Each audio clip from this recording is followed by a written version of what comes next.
Love it like you wouldn't believe. I mean, in all honesty, I wish I can take a magic pill, put on shorts, and go out and play the game of basketball today, because that's who I am. That's that type of competition, that type of competitiveness is what I live for, and I miss it. I miss that aspect of playing the game of basketball, being able to challenge myself against what people see as great basketball. But it's better for me to be sitting here talking to you as opposed to popping my Achilles and I'm in a wheelchair for a while.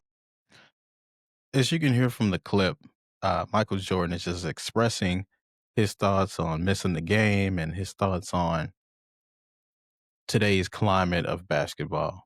So a lot of people have speculated how he felt, but like I said before in the previous clip, he pretty much is Jordan in that clip telling you how he feels. Um, and I think it's passive aggressively, which I'll discuss in a little bit. But this is a part of that NBA on NBC series, that nostalgia part from back in the 90s and early 2000s that I remember watching with the classic theme music, the classic sound that everyone used to know and love. But the series is also called Insight to Excellence.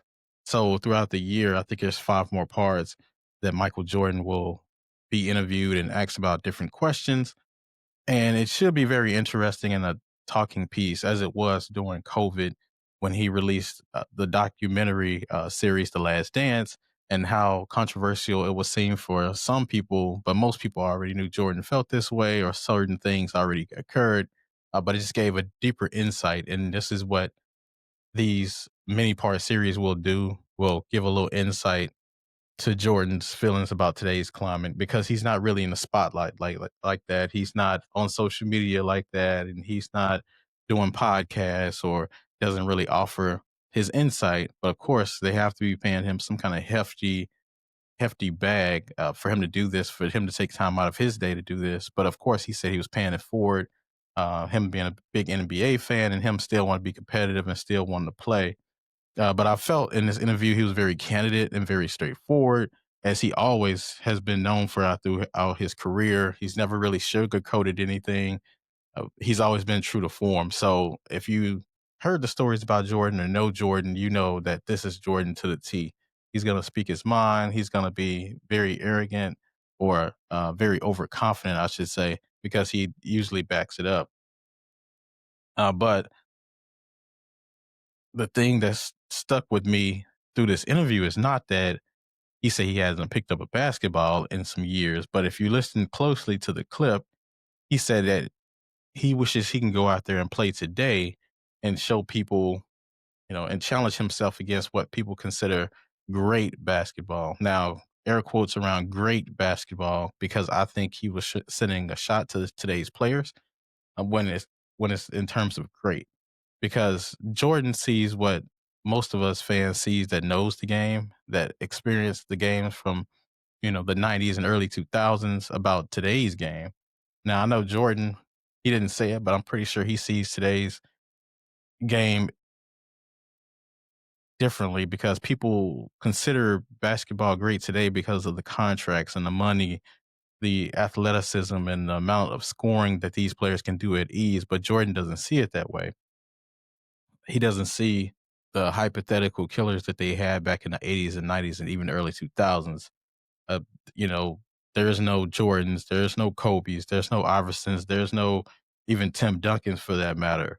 Uh, it's based off finances and how many points you can score. But Jordan knows all that is flawed.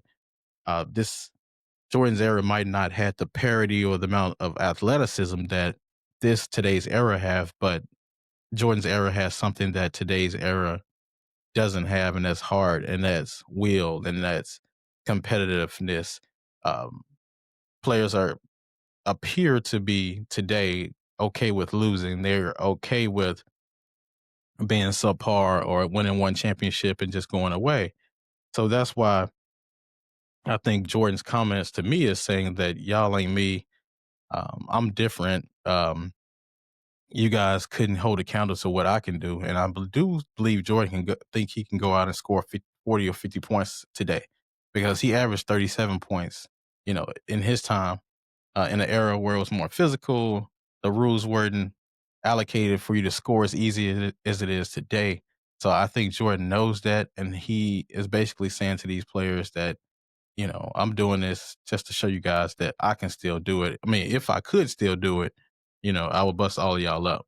But um, that's just how Jordan thinks, and that's what people love most about Jordan is his competitive drive and his will to not just do it for the money, but for to do it for the love of the game, for the love of the sport. For you know, it's similar to what the '90s rappers was compared to today's rappers. It's not about going to grab a bag or doing these side ventures. It's about showing you the skill. Um, but it doesn't really exist today in most arenas. Most today it's about the money. It's not about the love of the game. And that's why I believe Jordan only really respects a handful of players today. And most of those players are on the Jordan brand, um, i.e., a Russell Westbrook, a Chris Paul, a Luca. I believe he respects Anthony Edwards to a degree because Anthony Edwards will say and go out there and do what he needs to do. And he really doesn't seem to be impressed by the money. But he does go out there and play hard and cares about winning and losing. He actually reached out to Jordan. So I believe he respects Anthony Edwards a deal because he plays homage, opposed to most players today who will wear his shoes but won't reach out to talk to him or actually admit that they were inspired by Jordan, which most of them today probably didn't, never saw Jordan play live because, it's born in late, mid 2000s now. So, um, but Jordan doesn't revere these players like most fans do today because of the simple facts too, because it's about things that he didn't stand for, like load management, which I think he'll talk about later in one of these segments about how he played mostly 82 games most of his career, and he really didn't miss games except for when he had a broken foot and when he got older in his career. But the players today are much younger and they sit out games just because of rest. But Jordan doesn't believe in it at all. About pouting about calls and about the off court antics that they're doing and on the court antics. He's not for that all day game. It's about the game. He was nonsensical in a lot of matters, and I think this interview has just put that in perspective. uh, but looking back at it, I think Jordan just looked at most of these players as food. They're not serious about the game. They have the talent, they have the athleticism, but the mental fortitude they just don't have. So it'll be interesting to see going forward how Jordan addresses most of the questions that comes up. And I think it's just this interview section. The first part is just the tip of the iceberg, and I expect him to go um, be even more candid and more honest going forward. So tell me what you think your thoughts are about the Jordan interview and the insights to excellence. And until next time, I see you next time.